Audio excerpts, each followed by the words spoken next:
Perry and Governor Romney each explained how their state was the best at job creation.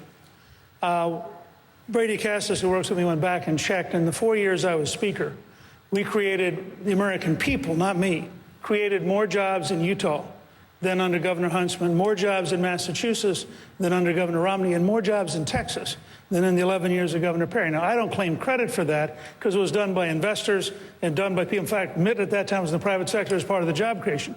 But I just want to point out, the American people create jobs, not government. Okay? Now, Ronald Reagan, when I was a very young congressman, Ronald Reagan taught me a great lesson if you have Democrats in charge. And that is to go to the American people on principle, have the American people educate their congressmen. He used to say, I try to turn up the light for the people so they will turn up the heat on Congress. When we passed welfare reform, half the Democrats voted yes because they couldn't go home having voted no. And on a principle basis, I'd be glad to work with Democrats in any office, but I do it on principle, not on compromising principle. Thank you, Mr. Speaker.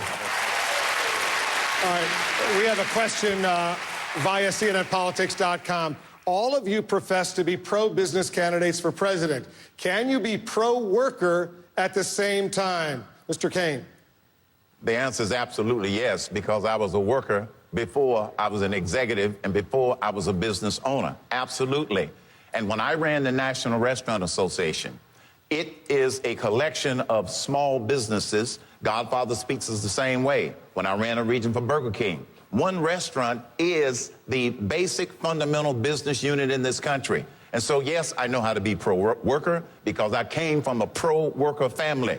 My mother was a domestic worker. My father was a barber, a janitor, and a chauffeur all at the same time. I understand work because that's how I came up. So the answer is absolutely yes. The two are not mutually exclusive. But what we need is the right leadership. Starting with, are we working on the right problems? If we keep tinkering around the edges on the tax code or tinkering around the edges on Social Security, we're not going to solve the right problem. Thank you, Mr. Cain. Governor Huntsman, you have experience in the business community and government. Why would you be more effective in creating jobs than any of your rivals on this stage? Well, let me just say about workers, this country needs more workers. Can we say that? This country needs more workers, and we're not going to get more workers until we actually have an economic plan led by someone who has actually done it before, presumably as a governor, to create the environment in which the private sector can then work its magic. That's how we're going to get from point A to point B. But let me just say that we have put forward a plan, Wolf, and I want people to take a serious look at this, because you can come up with spin on everything that, any way to describe your plan, come up with fancy language, but I just want you to take a look at what we have done, where we have been, in terms of proposing job creation measures under tax reform in our state that is totally applicable to what this country needs. Looking at regulatory reform, creating the most business-friendly environment in the entire United States. Creating health care reform without a mandate. I know that everything's bigger in Texas, and Rick likes to talk that way, and I know all the smart people reside in Massachusetts, but let me just tell you, Utah, the great state of Utah, was #1 in job creation at 5.9% during my years as governor. We were the best managed state in America. We were the best place in America for business. I'm the only person on this stage, Wolf, who can actually lay claim to all of that. And you know why it's important? It's because it's exactly what this country needs at this point in its history. All right, we're going to let everybody respond. We got a lot more to talk about, including national security. It's a critical issue. Taxes, Federal Reserve, health care, many more subjects coming up. Stay with us. Remember, go to Twitter or Facebook, CNNPolitics.com. We want to hear from you as well. Our special coverage of this historic CNN Tea Party Republican presidential debate will continue after this.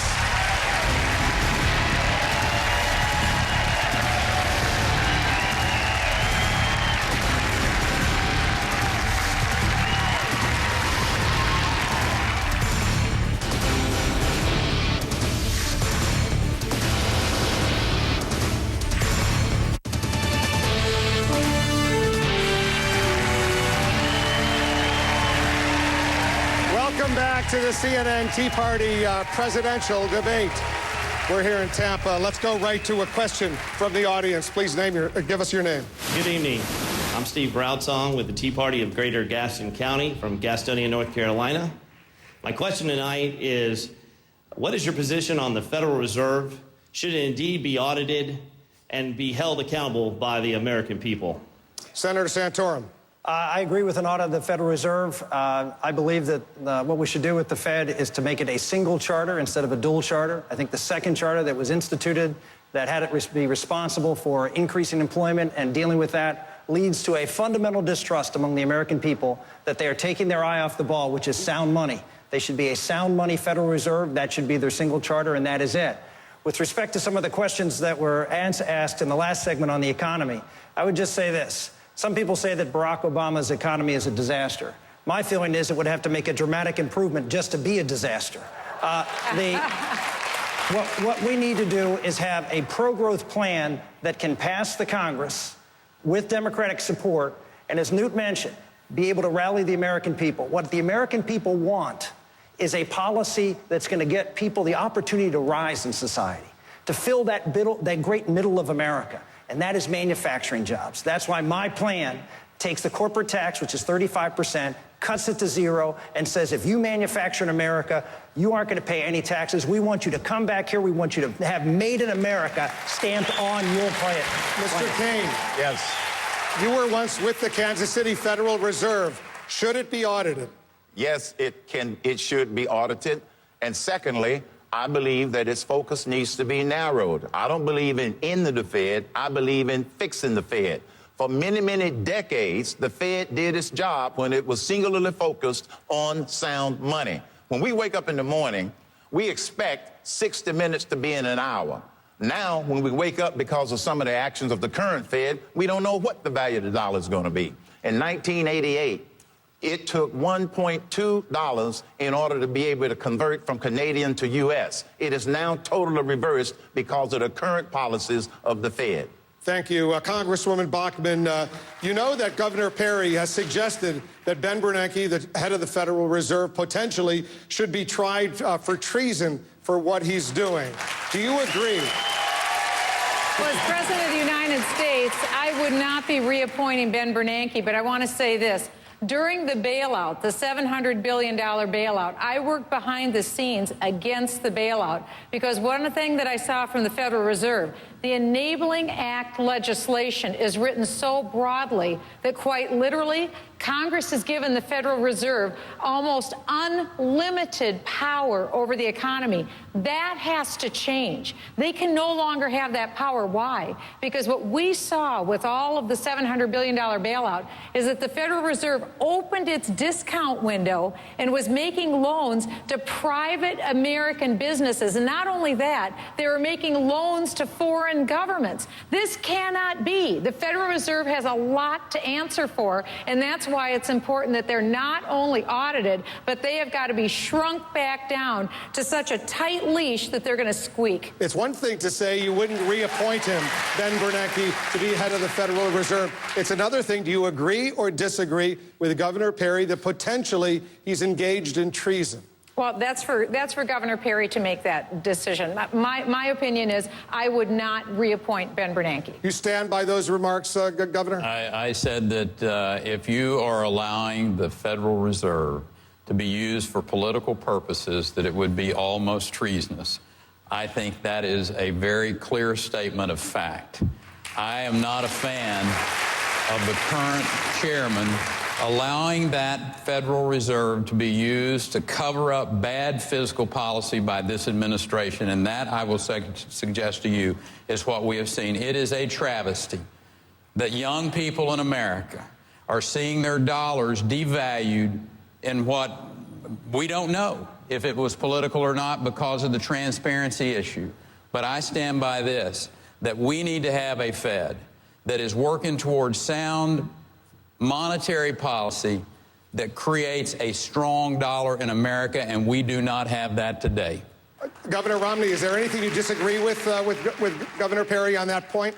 Well, my own view is that, quite simply, that the Federal Reserve has a responsibility to preserve the value of our currency, to have a strong American currency such that investors and people who are thinking about bringing enterprises to this country have confidence in the future of America and in our currency. People will not invest in this country and create jobs in this country for the American people if they don't have belief in our currency. Of course, we should see what the Fed is doing. There should be some oversight to make sure that it's acting properly. But at the same time, we recognize that we need to have a Fed. Why do I say that? Because if we don't have a Fed, who's going to run the currency? Congress? I'm not in favor of that. I'd rather have an agency that is being overseen rather than have the United States Congress try and manage our currency. All right, let's take another question from the hall. Go ahead, and please identify yourself. Hi, my name is Tyler Hensley. I'm from Napa, California. Well, first of all, thank you guys for coming out tonight.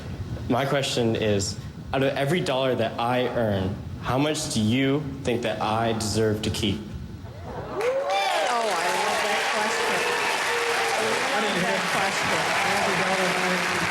Governor Huntsman. Well, I've come out with a tax program that basically simplifies, lowers, flattens the rate. Why? Because I did it as governor in the state of Utah. I believe that that experience means something. And I look at people who are earning, you in the workplace trying to make ends meet. You ought to be given a competitive tax code. We need to clear out the cobwebs. We need to clear out the deductions, the loopholes, the corporate welfare, and all the subsidies. And for you, we leave it at 8%, 14%, 24%. Those are the three rates that I think would work on the individual income side. On the corporate side, I think we recognize the reality that a whole lot of companies can afford to have lobbyists and lawyers on Capitol Hill working their magic. Let's recognize the reality that they're all paying 35%. We need to lower that to 25%. So let's phase out the corporate subsidies and clean out the cobwebs and leave it more competitive for the 21st century.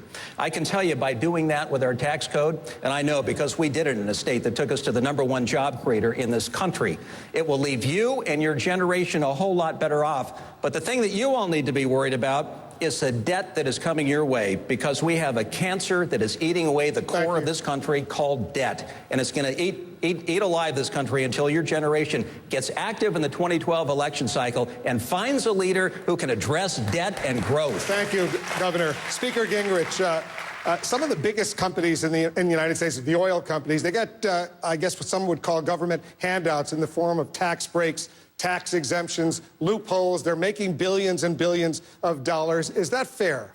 I thought for a second you were going to refer to General Electric, which has paid no taxes.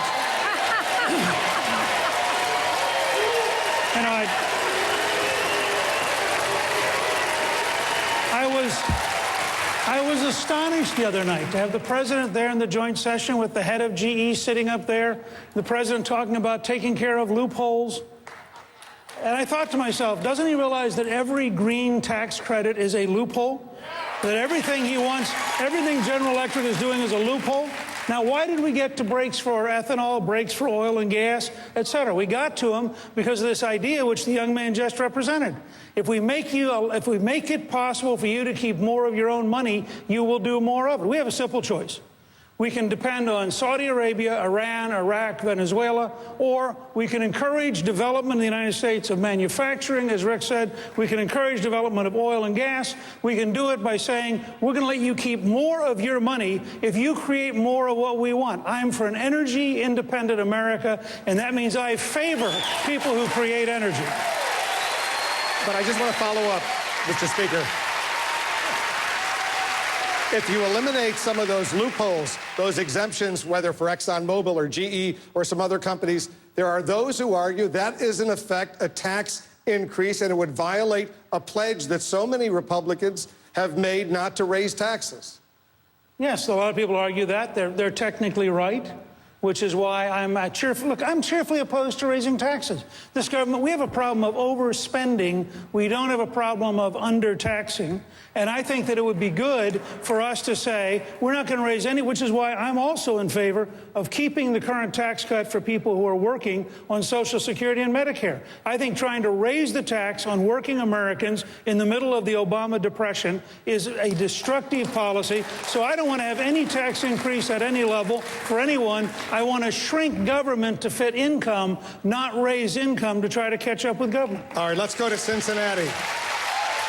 We've got a question from Cincinnati. Go ahead.